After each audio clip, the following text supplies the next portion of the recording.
Hi, folks. I just want to thank you for joining us. We're just going to wait a few minutes while folks enter the room.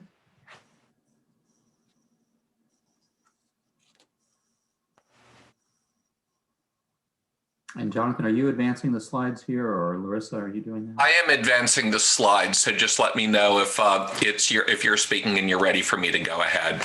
Great.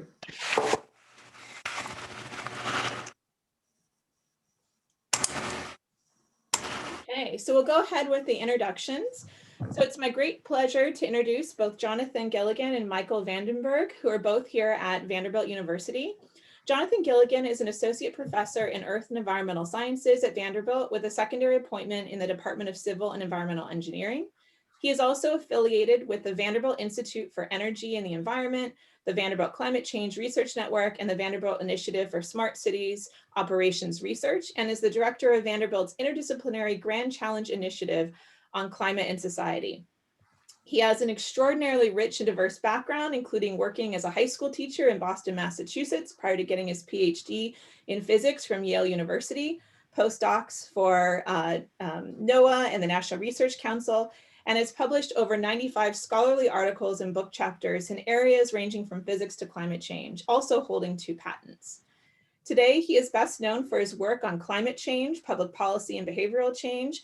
One of my favorite titles published is in Global Environmental Change, is a recent 2020 paper on extreme weather and marriage among girls and women in Bangladesh.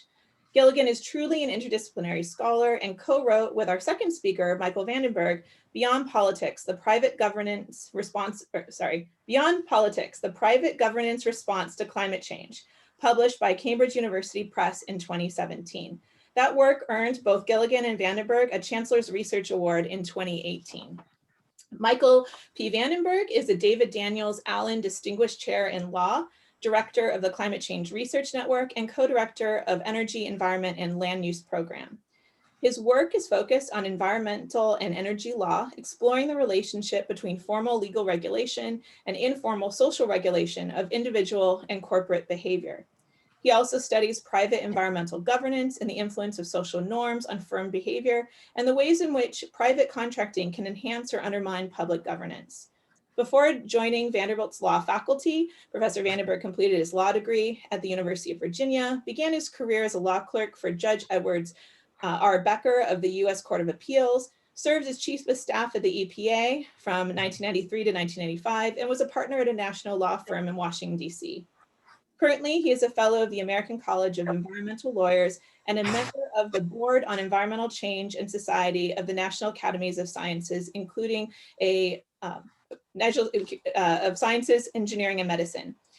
He has also published numerous scholarly articles and law reviews, including a collaborative paper with Gilligan and other colleagues titled "Household Actions Can Provide a Behavioral Wedge to Rapidly Reduce U.S. Carbon Emissions," which was published in the Proceedings in the National Academy of Sciences.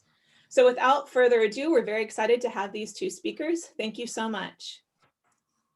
Well, thank you, Larissa. Very much for having us here. Jonathan, do you want to kick us off?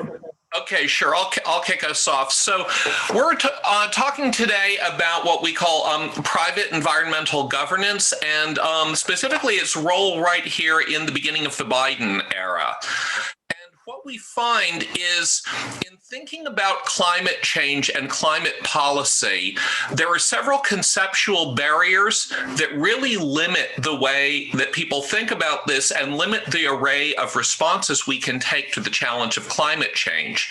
And the first of these conceptual barriers we're going to talk about are the way that people think about environmental governance, and then we're going to go ahead into talking about the prospects for government action, problem versus solution, and then what the role of private sector action would be. So the next slide, we're going to move into Professor Vandenbergh's area of expertise. So Mike, why don't you walk us through this in the next couple of slides? Sure. And so what you see here in this picture is the stack of regulations that are the tax code on the left there, the purple stack. That's the IRS tax code, famously complex. And on the right, what we see are environmental regulations. And what we see is almost twice as many environmental regulations as the tax code. And I use this as a way to just reinforce our common conception of what environmental law is and what environmental governance is. It is government regulation, precise, detailed, but but emanating from government. But let's take a look at the next slide. The challenge, if this is the way we think about government, and if we think about climate as one of, if not the most serious problems we face, is that we had roughly 24 major pollution control statutes from 1970 to 1990. And in the quarter century since then, plus, we've only had one. It was the Toxic Substances Control Act amendments in 2016. So if what you're thinking is what we need is a major new statutory development in order to address this very important new problem, a challenge is our political system hasn't yielded a great deal of the core statutory authority that we might need. So let's go to the next one. And so, Jonathan, do you want to explain this one? Yes, so this is essentially why did progress on environmental law stop in around 1990? This graph shows the score from the League of Conservation voters on how supportive members of Congress are of environmentally protective legislation. So score of 100 means that the member voted all the time the way the League of Conservation voters thought they should vote, and 0 means they voted completely contrary to that. The red is, of course, Republicans, and the blue is Democrats, with the solid and dashed lines being members of the House and Senate, respectively. And what we see is Democrats have always been somewhat more supportive of environmental legislation than Republicans. No big surprise there. But from 1970 to 1990, the period in which enormous numbers of very important environmental laws were passed, the differences between the two parties were comparatively small.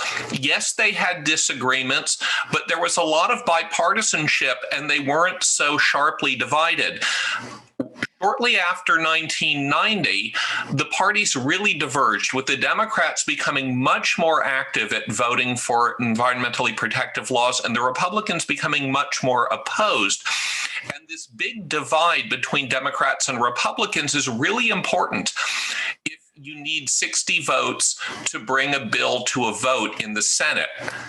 And a minority who is very strongly opposed to laws can block any progress from happening. Mike, you wanted to say something here. Sure, just 2 quick thoughts on this. I experienced this personally. You know, I became the EPA Chief of Staff in 1993, and at the time we had multiple bills up on Capitol Hill thinking we were going to reform the Superfund statute, the Clean Water Act, et cetera. Al Gore was the vice president. And yet we couldn't get them through. And we didn't know at the time that we were at the beginning of a very different era. And a recent article from the end of October in Science suggests that we've moved from polarization to sectarianism, that we no longer fight over policy, we fight over our identity or our sect on some level. And that makes it very hard to compromise. And as Larissa just mentioned in the chat, feel free to send in chat questions as you go along. We'll be happy to answer them as we go, but let's go to the next slide. Yes. So some of this division then is not just splits among elected officials, it also shows up among voters, and it hits climate change particularly.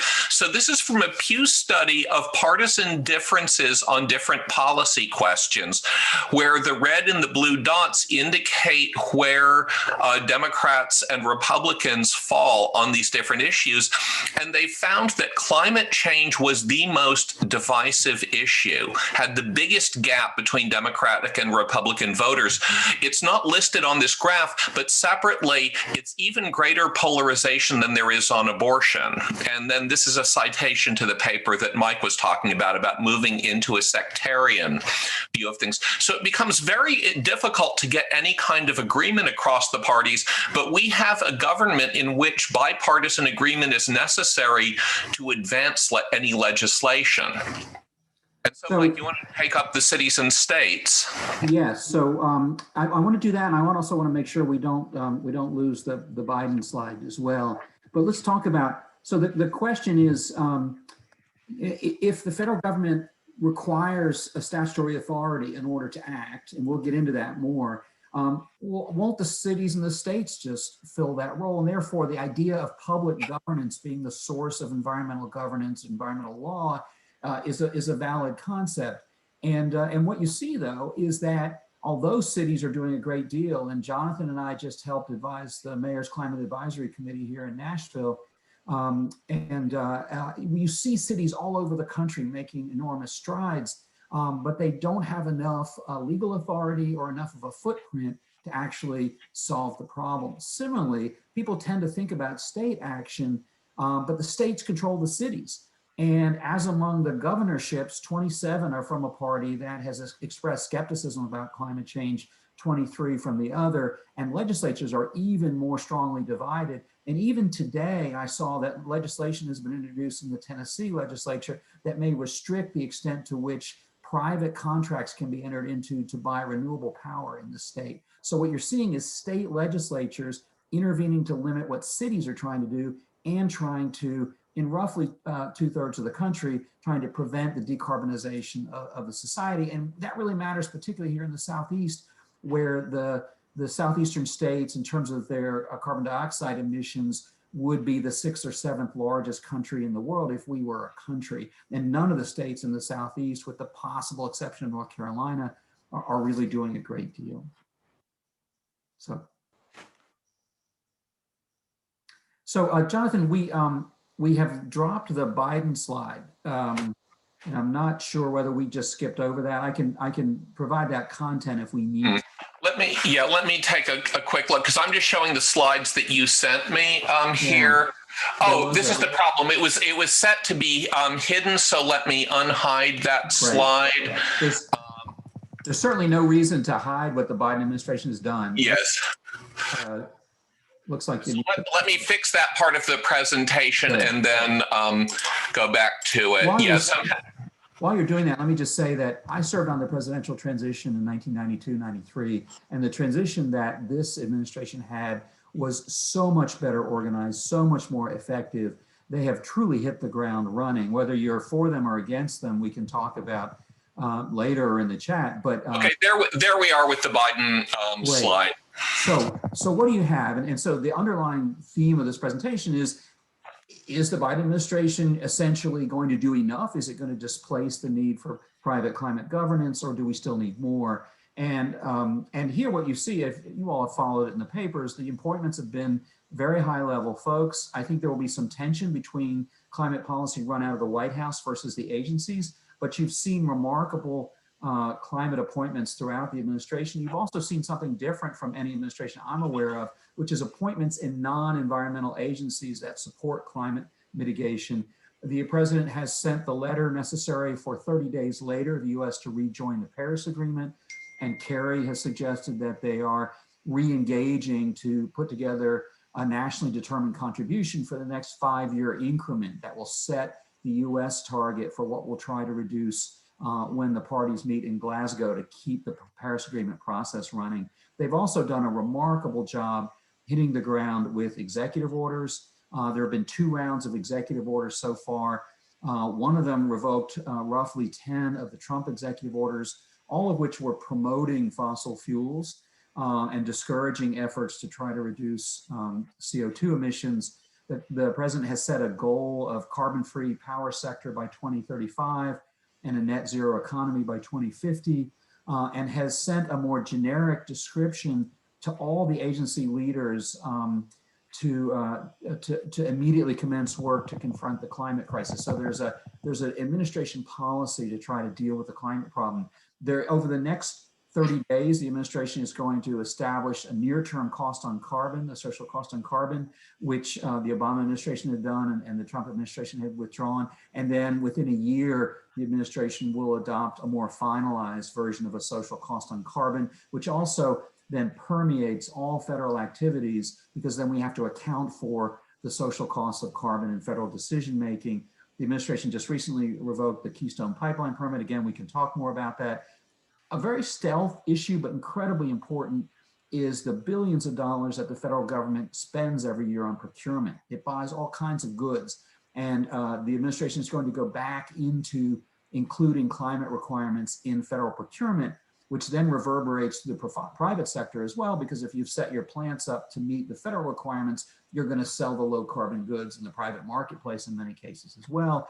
And the administration has made environmental justice a priority, including something called the Justice 40 initiative and a scorecard, where the administration is going to try to make sure that 40% of federal expenditures are addressing environmental justice issues. And then at EPA itself, the agency is going to be going rapidly, if it can get its top people confirmed, to suspend or revise or rescind and replace a whole series of different rules. The key ones to look for are the ones on existing coal-fired power plants, and that was just made easier by a reversal of the Trump era rule that just happened by a federal court in the DC Circuit. Tailpipe standards will also be promulgated, and we'll probably go back to something that looks like the Obama era. And then just recently, there was a direction to try to reestablish limits on methane emissions as well. So you're going to see lots of regulatory activity. Overall, just if you want, someone who's been in this game somewhat perspective, I think the administration has 18 months or so to get as much as it can done. And let's go to that slide, Jonathan, about what it takes to get legislation through, because I think that's really important. The control of now it's backwards. There's one, it must be hidden as well. It's hidden between the slide middle. Let me just say the simple answer, which is. Oh yeah, here it is. Let me see if, that's come up now. So that one let's be clear about what can happen. In order for there to be federal legislation, the White House has to put a priority on it. It's not enough for it to be the number 3 or 4 or 5 issue. For something as controversial as climate, it probably has to be number 1, and it's going to compete with COVID and healthcare and other issues. So that's a challenge. Number 2, the Senate is split 50-50. And so it takes 60 votes or budget reconciliation, but the administration has already signaled it's going to use budget reconciliation for COVID. So that means that you need 60 votes or you need to get rid of the filibuster, but to get rid of the filibuster, you have to convince Joe Manchin, and he said he's not going to get rid of the filibuster. So you need 60 votes, and that's the simple answer. And the Senate is reflecting our basic constitutional design, which is that less than 20% of the population lives in states that control 50 votes in the Senate. Now, not all Republican states, but it shows you how our system is designed to favor the smaller and rural states. In the House, the challenge is there is roughly a 10-vote margin for the party that wants to do something about climate. And if history is any indicator, the Democrats are going to lose control of the House in 2 years. The average loss of seats in the last 4 midterm elections was 37 seats. So there would have to be something extraordinary here if the Democrats don't lose control of the House in 2 years. It could happen, but anyone who's putting their money on that, I think, is probably making a risky bet. And then you get to a 6-3 Supreme Court, which is going to be hostile to a broad interpretation of existing federal statutes. And then again, the agencies themselves have to get their key staff confirmed. They've got to implement rules, and they've got to implement them in a way where if they lose control of the White House in 4 years, they won't simply be reversed the way they were in the Trump administration. So I don't want to be too depressing about this, but I think the administration has done a very aggressive and very effective job using the power it has, but it has a limited window and very difficult to get major home runs through the Senate, maybe some singles. And that's my guess on what we're going to see.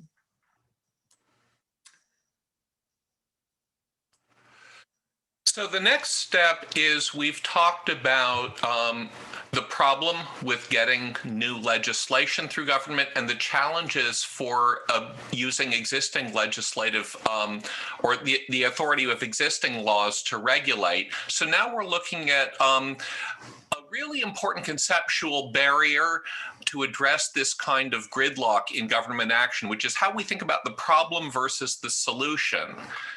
Is the way that climate change is framed is often people will talk about it in terms of facts and how the try to convince other people using facts.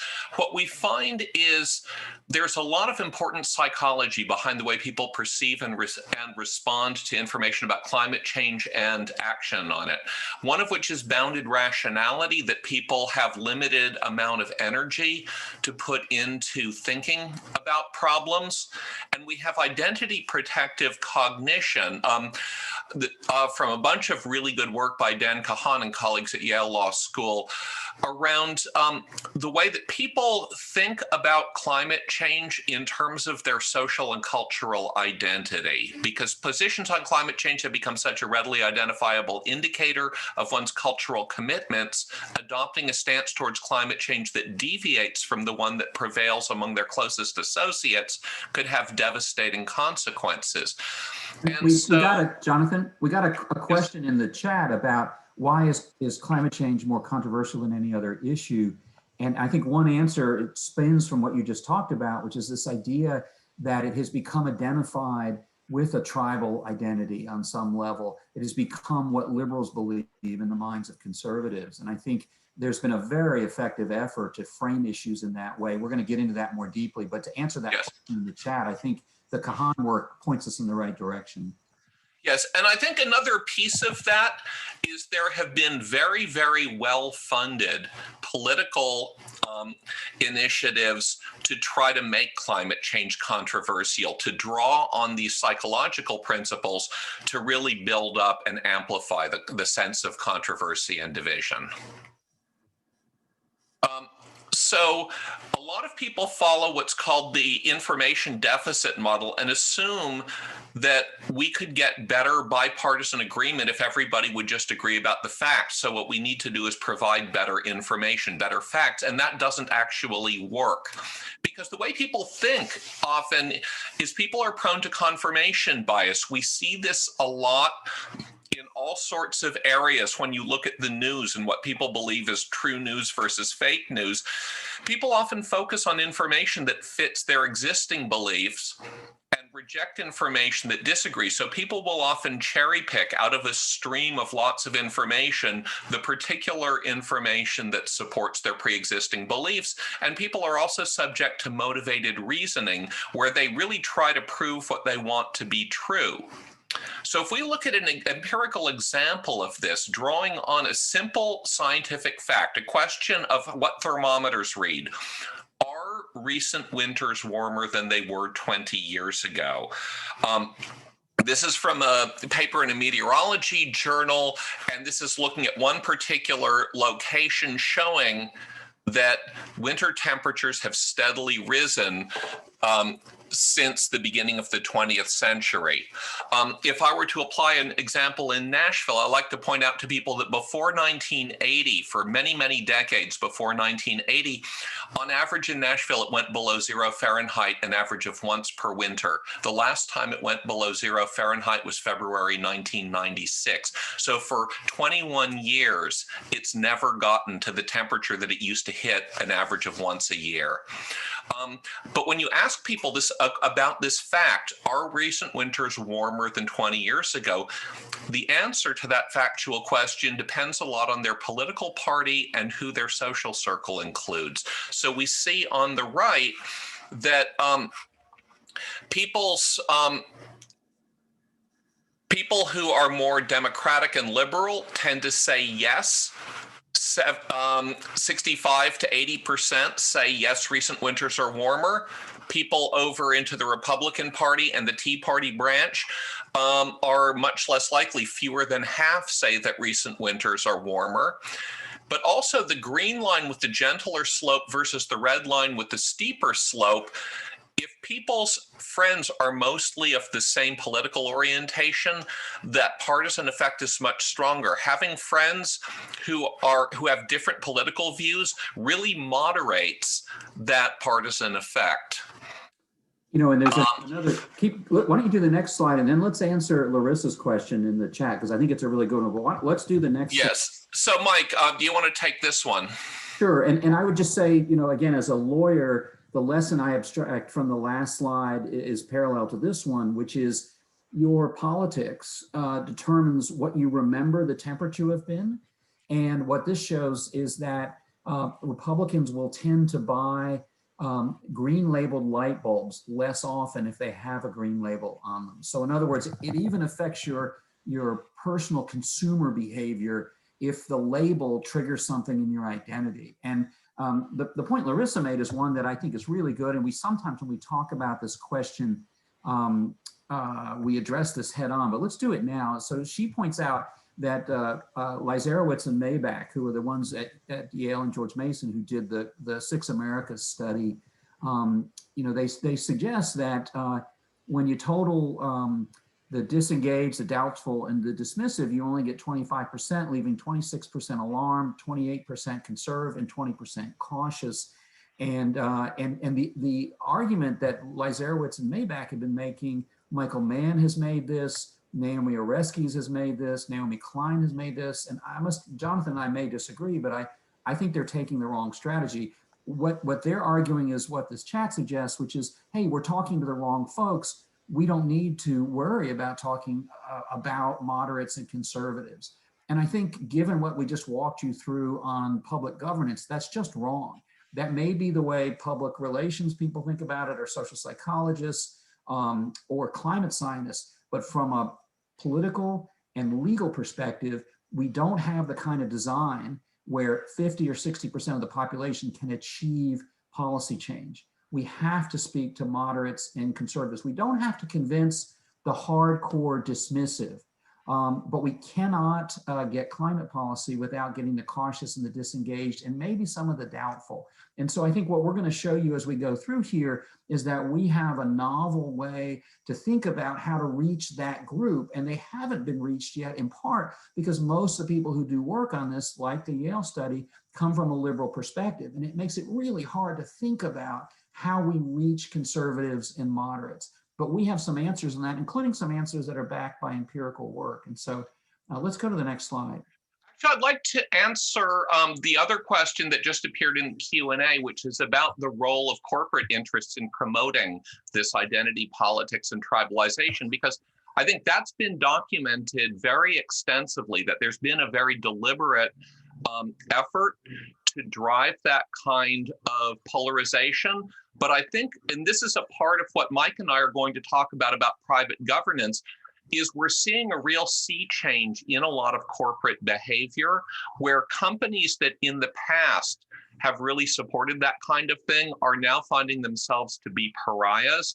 And so there's a real shift in this kind of where the funding is coming for this kind of concerted stirring up trouble. That's right. And I would just say that neither one of us wants to promote companies, co-op companies, or even the market system, anything like that. That's not our approach here. Companies definitely helped seed some of the problem that we face right now with identity politics. And what we're doing is trying to understand to what extent can various different forces, including companies and the forces pushing on those companies, change a little bit, help us work our way out of this identity problem that we're in. And we think there's a way that can happen. And that occurs largely through this notion of solution aversion. You want to introduce that, Jonathan, and then I'll talk? Yes. So solution aversion is a very important psychological phenomenon discovered by Troy Campbell when he was a graduate student at Duke, and his advisor, Aaron Kay, that if people don't like the solution, they'll tend to deny that the problem even exists.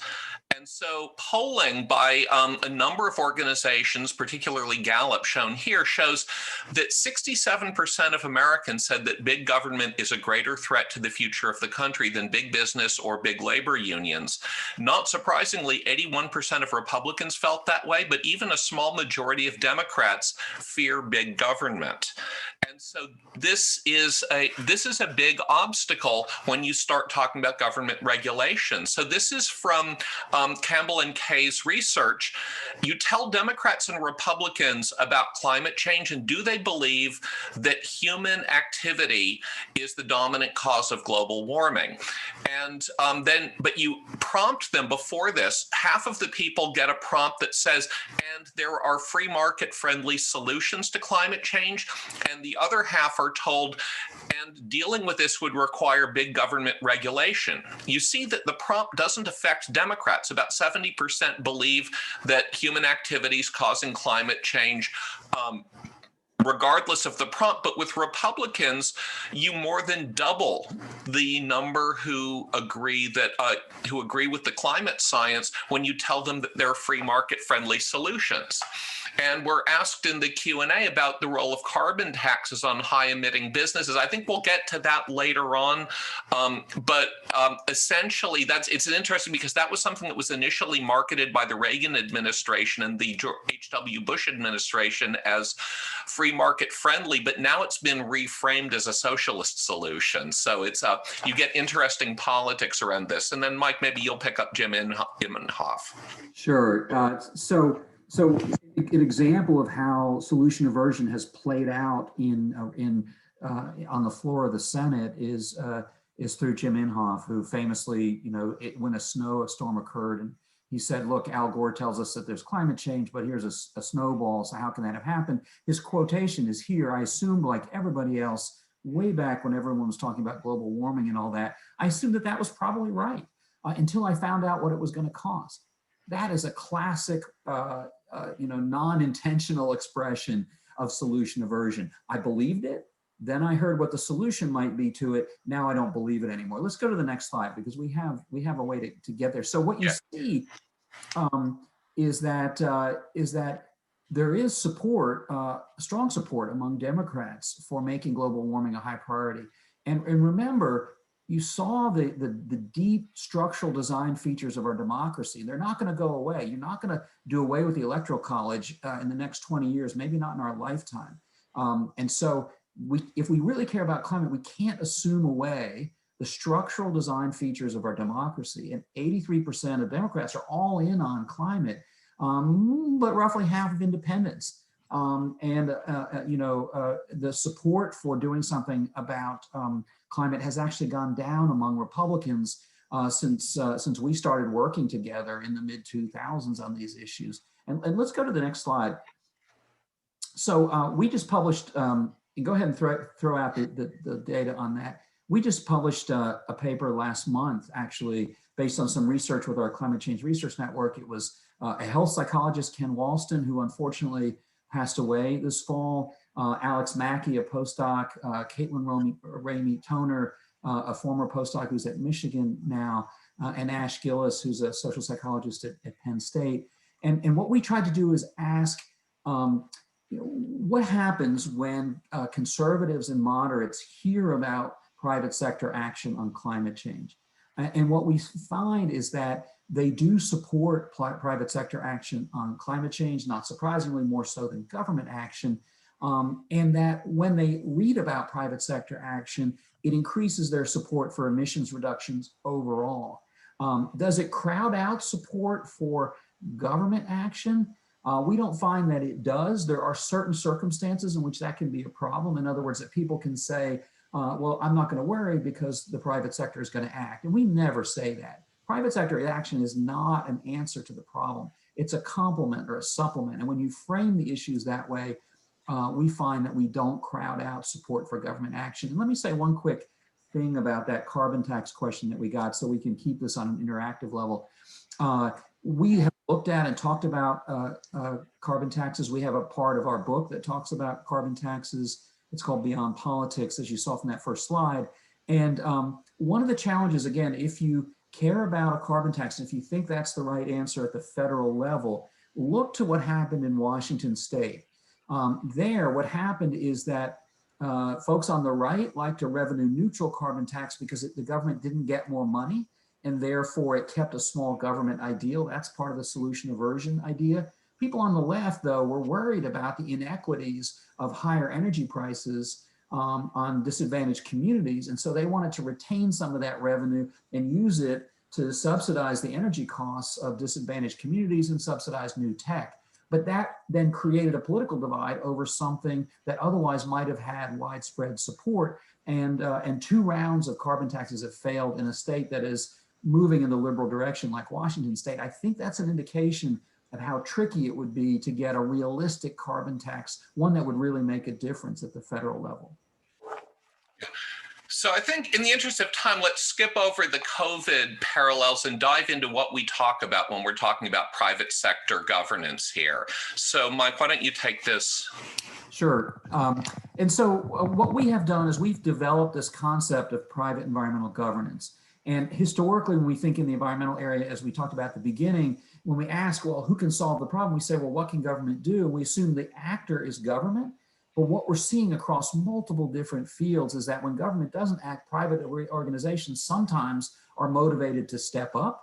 And that requires us to go from thinking about laws and policies and programs to a whole range of different private initiatives. We don't even have a good vocabulary to describe what's happened in the last decade or 2 decades. But today, if you're eating fish in a restaurant, 10% of the fish caught for global consumption, for human consumption around the world, is subject to a private standard, not a public standard. Roughly 14% of all the lumber produced from temperate forests in the world is subject to a private standard. And I've done some research and shown that 10 years ago, roughly 50% of all corporate buyers in 8 leading sectors were imposing environmental requirements on their suppliers through supply chain contracts, even though there's no legal requirement to do so. I'm about to publish another paper showing that that number in roughly the last decade or so has grown to more than 80% of all firms. So now we have private requirements motivated by a lot of reasons, contractually, legally enforceable to require certain kinds of environmental performance. Let's do the next slide. And so that, that raises a bunch of different roles that private governance can play. And then Jonathan, I'll flip it over to you. So the first that we hear a lot about, and I think it's a real problem, is greenwashing. You might have British Petroleum saying, hey, let's focus on individual behavior as a way not to focus on British Petroleum. That's one concern. But we are also seeing these other functions. And I think particularly those of us on college campuses, we're in a very liberal environment. It really takes some additional work to get outside of our own thought group. But I think the climate problem is serious enough to force us to do that. And so what else does private governance do? Well, the Renewable Energy Buyers Alliance is one of the major drivers of renewable power around the US, and particularly here in Tennessee, pushing companies like Facebook and Google to procure renewable power. And the way they're doing that is by pushing on state legislatures to make it easier to do so. We also see efforts like We Are Still In, where hundreds of companies and cities and others and universities stepped up when the Trump administration backed out of the Paris Agreement. They all stepped up and said, no, we're going to comply even if the US will not. We also see complements to government action. The best example of that is fascinating. When the Trump administration was trying to keep California from adopting aggressive greenhouse gas standards and stopped them nationally, California induced 5 leading automakers to agree to apply the California standards nationally. So all of a sudden you had an agreement between a state and major manufacturers to apply stringent greenhouse gas tailpipe standards nationally. You substituted for federal regulation. There you are complementing a government regulation. And then the last, you might say, it might have been the most important over the last 4 years. Recently, the administration, before Biden came in office, tried to lease lands in Alaska for oil development, but they couldn't get any bidders. And a big reason why they couldn't get any bidders is that the banks who would have funded the projects to extract the oil and gas have made commitments to environmental groups and their shareholders not to loan to fossil fuel projects in the future of that type. And so there you see a place where you actually see the private sector not just undermining support for carbon, but actually trying to do something when government is trying to undermine support for carbon. So we just need to be balanced and think about all these different roles. Jonathan? Yeah, and so one big misconception is a lot of people say, well, the private sector action, that feels good, but it doesn't actually add up to a lot. But quantitative analysis that we've done and that other people have done show that private sector initiatives on the environment can make real changes, not enough to solve the climate problem, but enough to make a real contribution. And a study by Angel Sue and others at Yale recently found that existing commitments by non-state actors, that's corporations as well as local governments, can eliminate between 1.5 and 2.2 billion tons a year of CO2 emissions beyond what the government regulations would require. And we've categorized a whole lot of things. We don't have time to walk through the whole list, but if you look at this, we're looking at thousands of companies that are making big commitments and are actually delivering on adopting renewable energy, reducing emissions, including In particular, insurers are now putting a lot of pressure on both on the people who on the companies who buy from them to both reduce greenhouse gas emissions and adapt to climate change, and they're limiting sales to fossil fuel intensive businesses. And investors are starting to put a growing amount of pressure on the companies they invest in. And so we've got just not a whole lot of time left. So I think if we skip over some of this and really kind of dive into a few case studies of what we see some corporations doing. Virgin Airlines several years ago realized their fuel economy wasn't as good as they thought it would be, and fuel is about 30% of the cost of running an airline. So they worked with some economists and they found out that they weren't giving the pilots any information about fuel consumption or any incentives to reduce unnecessary fuel consumption, like leaving the jet engines running when the plane is parked at the terminal. And once they started giving the pilots feedback, they both cut back emissions by 21,000 tons a year, saving millions of dollars.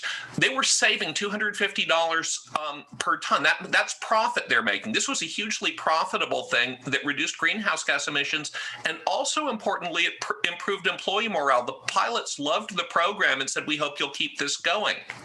Microsoft went carbon neutral in 2012 and has pledged to go carbon negative by 2030, so that by 2050, they will have actually removed from the atmosphere all the greenhouse gases the corporation ever emitted. And part of their motivation on this has to do with employee satisfaction. High tech is very competitive, and hiring the best engineers. Money is, you reach diminishing returns with money. People want to work for a company they feel good about.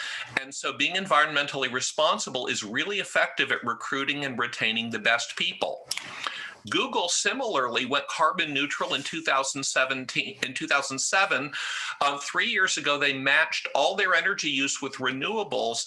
And by 2030, they've pledged to, in real time, be powering all of its operations with renewable energy.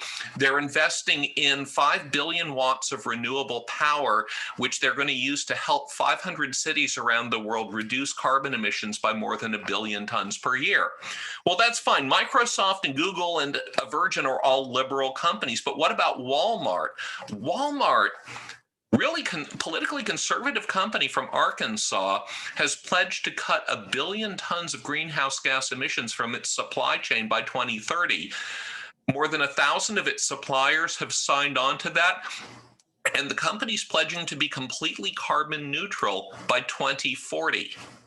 Adopting renewable energy for its buildings and switching all of its vehicles, including long-haul trucks, to electric by 2040. And just this week, General Motors pledged to become completely carbon neutral by 2040, adopting 100% renewable power for its factories and offices in the US, and then expanding that to globally, switching over by 2035 to producing only electric light vehicles, and working with its suppliers to reduce the emissions from its entire supply chain. So we're seeing a lot of initiatives by corporations to reduce their own emissions and reduce the emissions from their suppliers. And in fact, on their suppliers, they're acting like a government regulator. But let me say a word if I can. Contracting power. Sure. Yeah. So nothing in what we're talking about. Again, we're showing you the success stories here. Companies have also, as well, obviously tried to undermine government action, et cetera. And what we do is we don't try to ask, are they engaging in socially responsible behavior or not? We just look underneath the company to ask, what are their motivations? What's driving them? And I think the point Jonathan made a minute ago is so important. I talked to the head of global environment for a top tech company in DC recently, and they said, look, we can't recruit and retain the best employees unless we're on the right side of climate. And if we can't recruit those employees, we're dead. And so again, there's no altruism that we assume in our model here. What we're thinking of is, why are they being motivated? One of those then is recruiting employees. Another is they can find the kind of efficiencies Jonathan talked about with the Virgin Atlantic example, where they can actually save money by doing this. Another is that the global market is moving in a certain direction, and they're going to miss the market, whatever we do here in Tennessee or in Arkansas or whatever. And there's General Motors. General Motors can't sell cars around the world unless they're electric in a decade or two, and they know that. But another one I think is fascinating is this growing idea of the universal owner. So over $106 trillion in assets under management are held by investors who are pushing on the Carbon Disclosure Project to require companies to disclose their carbon emissions. And you might say, well, why are they doing that? Well, we've gotten to the point with institutional investing now where more than 70% of all shares are held by institutional investors. And some of the largest institutional investors hold so much of the American economy that they begin to have the interests of the economy. They don't actually benefit if some of the companies within their holdings make money by causing externalities that hurt other companies.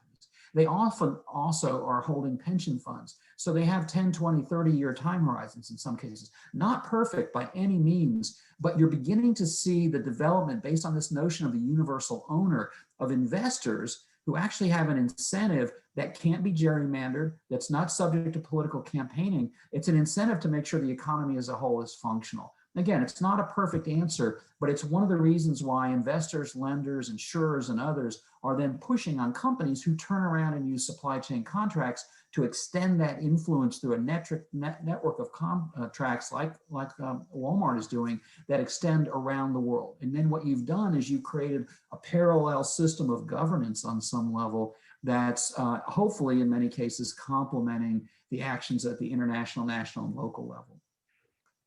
There's a very important question now in the Q&A, which is about, without the organization of a single or small group of central bodies, how will private sector initiatives coordinate, or will they not? And who will keep track to see if the actions achieve a goal? In other words, will a fragmented approach work at all? And I think our response is largely a centrally coordinated, very effective policy, well audited, is ideal, but it's not likely to happen. We're likely to, basically, people have been trying to get some kind of centralized climate governance to happen for more than 30 years, and it simply hasn't. And so what Mike and I are really proposing with private governance is there are ways that coordination can be improved, and there are organizations that are trying to work on coordination. There are organizations that work with corporations to audit and certify the performance of their actions.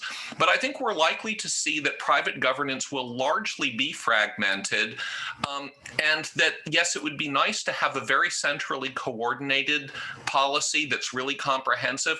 But what we've seen is that isn't happening. So private governance is better. It's not perfect, but it's better than doing nothing. And that waiting for the perfect solution is likely to just simply mean waiting and doing nothing. So we advocate for doing something, even if it's imperfect, if we can do it quickly and it doesn't get in the way of better solutions later on. Mike, did you have anything you want to add to that? Just really quickly, two things. One, Jonathan and I, along with the former head of energy and climate programs at the World Wildlife Fund, published an op-ed, and that's in one of the slides. I think we'll make the slides available, but you can click on it. And we argued for ways that the new Biden administration could help coordinate what's happening with the private sector. I think that would be helpful. But one of its strengths is that it's not subject to government control on some level, because government control is often aggressively trying to undermine climate action. I would say the other thing is that we have a grant proposal out there now with the national academies, and we've been trying to talk to foundations about the idea of having a workshop to think through what the priorities should be for private governance, because that's precisely, the question is a great one, that's exactly the kind of role that people like me played in government when we were there, tried to set a rational agenda for action, and we don't have anyone in the private sector doing that. So what we're trying to do is get some foundations interested in collecting the right group of people together to talk about where's the low-hanging fruit, where are the biggest opportunities, what's possible, what research questions need to be answered, what are the barriers, how do we overcome those barriers, what are the environmental justice concerns, and how do we pull all that together?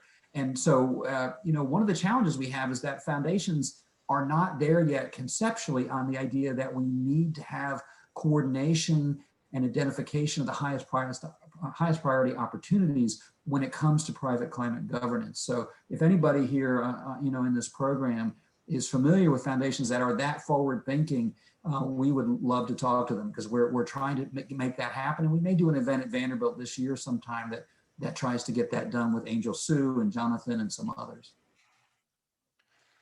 Yeah, so kind of where we come to with this is the idea that private governance, we need to identify where the big opportunities are that have a large potential to reduce emissions, that people are willing to participate in, and that that's a feasibility for the initiative. Somebody, whether it's public government or a private organization, will launch the program, and where there can be opportunities for multiple stakeholder support. We warn about the problem of panacea bias, that people want to wait for a perfect solution without acknowledging how politically difficult it is to enact that solution. There are no silver bullets. We don't have time to waste. So we say combining a lot of smaller projects is often can move faster and have a bigger impact in the short term than trying to get one big project in place. And that a crucial thing is looking at how the actions of one organization or even one individual can influence other people and other organizations. Jonathan, can we move to that slide from Times Square at the end? Let's end on an up. Yes. But I'd like to, one of the questions we got here is, the problem is so big that we need to have a big coordinated approach. And I totally agree with that. I'd be in favor of that. But I always think about the Churchill quote that, Americans will always do the right thing after trying every other option first. And the problem, of course, with climate is we don't have the opportunity, the luxury of trying every other option first. So our goal here is to buy enough time that when the crisis is severe enough, Americans will actually do the right thing as a part of a global entity. But we got to buy some time now. And it's not the case that because the problem is very severe, that smaller incremental additions, and some of these additions, by the way, are 1 billion tons a year. They're like Germany or Japan going carbon neutral. So these are really big. I like this slide here because, again, it's easy to get discouraged on climate change, but it's really important to not get discouraged. And what you see there on the left is basically Fifth Avenue in New York in 1900, and you don't see any cars. You see all horses. Within 13 years, you now look at the same location 13 years later, and you don't see any horses. We can make major dramatic social changes. I think we're going to see this with electrification of the motor vehicle fleet and with buildings and with decarbonization of the grid. But it is really possible for us as a society to make major transformations. And that's what gives me some hope that we can actually win this battle. Yeah, and so this is an example of the kind of transformation is the cost of renewable energy has dropped precipitously, so it's now becoming cheaper than any kind of fossil fuels. We need more infrastructure to make this work, but we've seen the cost of solar energy decline by almost 90% in the last decade. The cost of wind has declined by more than 70% in the last decade. And so now we're really seeing a completely transformed technological landscape for energy, huge opportunities. And this is one reason we're seeing so many private actors switching from opposing action on climate change because it's so expensive to saying, hey, a lot of the actions that would protect the environment are win-win, so why aren't we supporting them more enthusiastically? There's still a lot of challenges. Go ahead, Mike. Right, and what I love about a lot of this is that it does bring us full circle to the social science research we talked about earlier. One of the questions in the chat was, will this focus on private governance make the issue less controversial? I don't know about less controversial, but based on the research we've done, I'm confident that we will see a broadening of the support among moderates and moderate conservatives if we can emphasize and focus as much as possible on what this sector can do and what this answer is. Not that it's a complete response, but that it's a part of the puzzle. And if we can build that support, we may be able to bypass some of the deep defects in our constitutional design when it comes to a crisis like climate change. So Jonathan, I think we're over our time now. Yes. But We're at the end of our slides. The remaining ones are just our bibliography that we have written lots about this. There's lots of material for anybody who didn't get enough and wants to read more. And we're happy to share our slides and have Larissa post them for everybody who was here. So thank you all for your attention. And I'll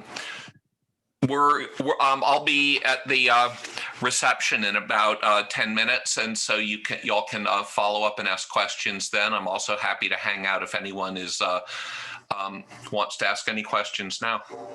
Great, thank you so much to both of you. And I put the link to the traditional Zoom meeting in the chat so that hopefully everyone can see that. It's also in the Evolution emails that are sent out. So we look forward to seeing you at 4:15 in that session. So thank you both again. This was really fantastic. I'll clap because everyone can't, but thank you so much.